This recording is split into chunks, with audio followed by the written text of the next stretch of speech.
สบายดีพี่น้องหมดสุขุสุคนเมื่อคืนนี่น้องบอลมันก็ไปนอนเฮือนป้าพี่น้องไปนอนเฮือนป้าอ้นเพราะว่าข่อยไป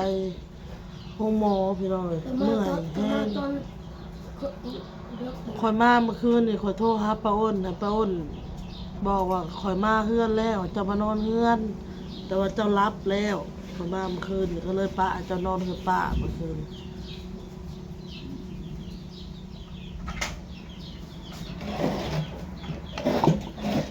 กับไปโรงเรียนแหละน้องบอลไข่ไข่วัดเด็กติดวัดน้ำน้องบอลพี่น้องเลยยังออโต้ก็กินยาอยู่นะคืนน้ำลายลงไปเจ็บคอกินน้ำห้อนเลยพี่น้องน้ำห้อนกับต้มสบายเตยสดกินจิบกินน้ำพี่น้องพี่ช้างกระโฮมพี่น้องกระเพาะกระป้านั่นมานี่กระเพาะกระขึ้นอีก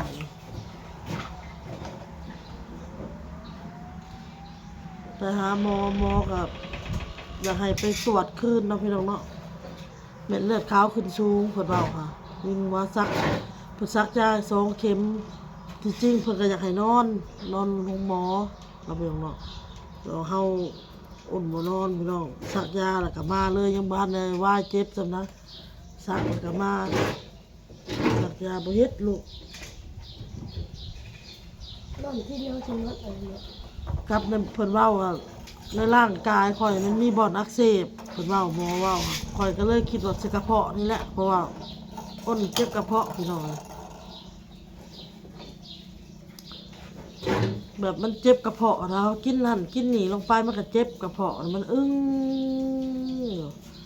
แบบเจ็บจุกเจ็บเสียบเจ็บจนแบบว่ามันเจ็บอยู่หั่นนะพี่น้องเพิ่นซักยาให้เมื่อคืนนี่คือว่าไข้แน่มีแห้งในกระเพาะเอาบ่เจ็บกินยา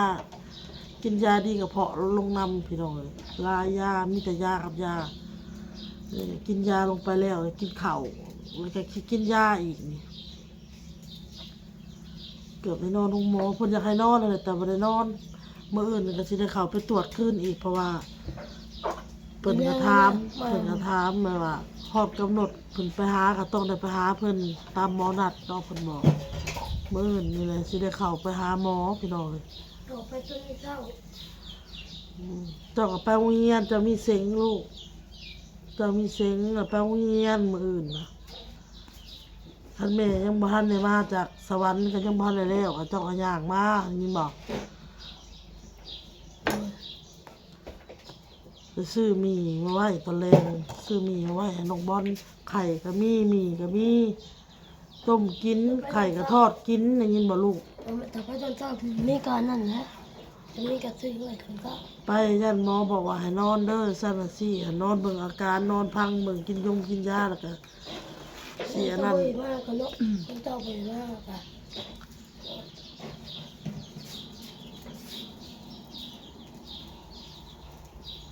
เผาเอาอ่ะนะมันเป็นอุ่นแล้วไปหน่อยนะกินยานะกินข้าวหรือกินยาอีกก่อนอาหารกินก่อนอาหารก็กินแล้วแล้วก็กินหลังอาหารอีกนี่แต่แนวเป็นแนวมุมเป็นแบบนี้ยันมันใหญ่นะพี่น้องน้องบอลเนี่ยกินยาคือกันเด้อกินข้าวก็กินยาอันนี้ก็ต้นแรงสบายดีป้าลูกมันกินข้าวต่อพี่น้องปอดกินเล่นกินแต่ข้าวนี่คำเดียวมั้ง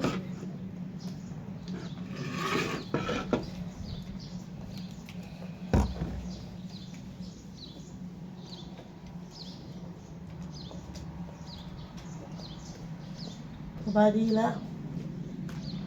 ทุกครับเร็วสวัสดีครับโตสวัสดีครับเพื่อมาเห็ดลูกมาเห็ด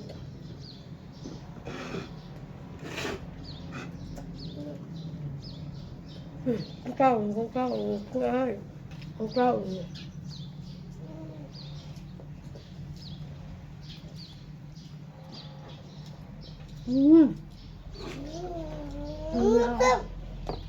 มาเห็ดเอา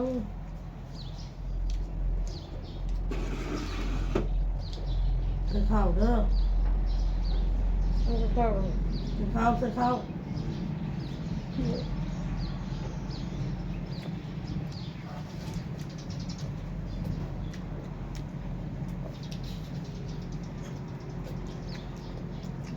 มันก็อยู่มันก็ต้อง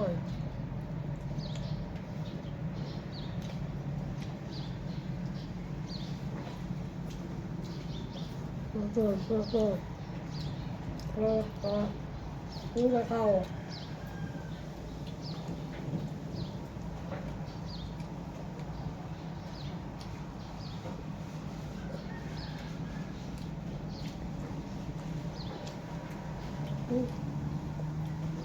เออ ก่อนมันเอาตีนก่อนมัน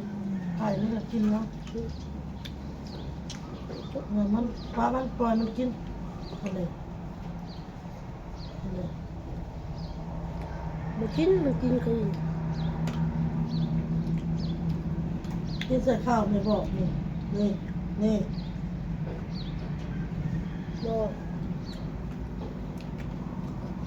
มันกินแบบนี้มันกิน เตรียมมาแห้ง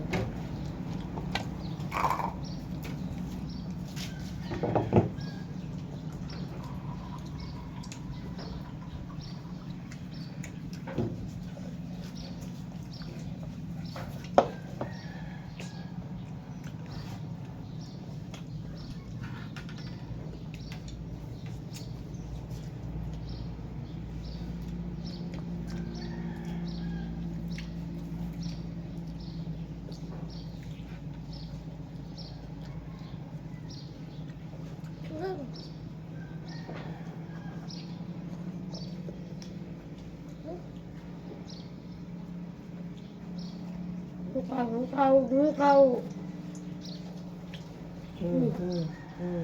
เขาบอกว่าขึ้นเข่าอ่ะ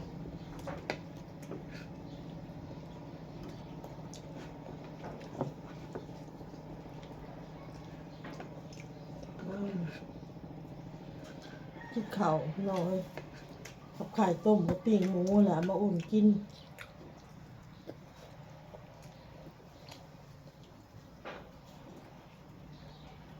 อ้ำข้าวก็กินยา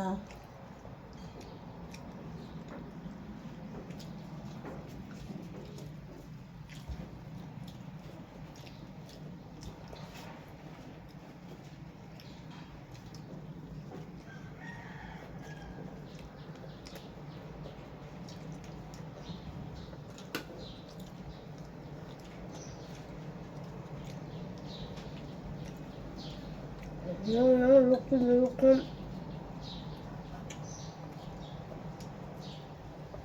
ว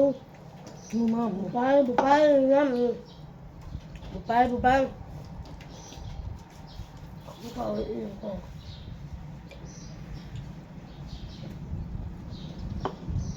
แม่ตื่นมาแม่ไม่เห็นเจ้ามาเมื่อเช้านี่แม่ลูกมาส่องหาไม่เห็นเจ้าขบวนยังพันมาเลย แล้วอัดประตูมาบ่ออกใช่ไหมต้องหัวเรา น้ำ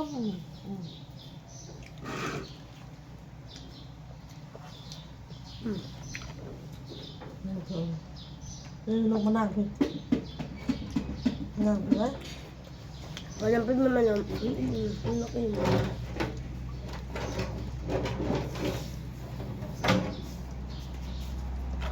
คือเริ่มแม่สอนเด้อแม่บอกแม่สอนเจ้าตื้อ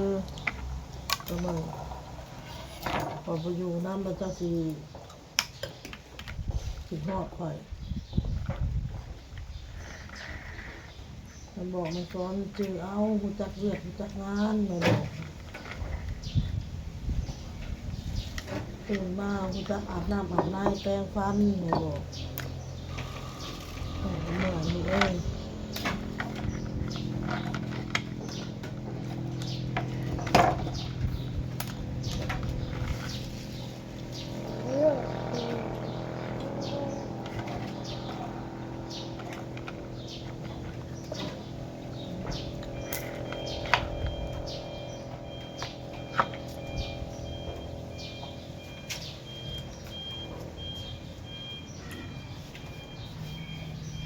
แก้วเขาไปบ่มี เดี๋ยวมัดแม่กินกับลวกผักเมื่อวานนี่เลยสักมัดละมีแต่ขี้เห็ดไว้แล้วเห็ดใหม่ตรงไปเกี่ยวเนี่ย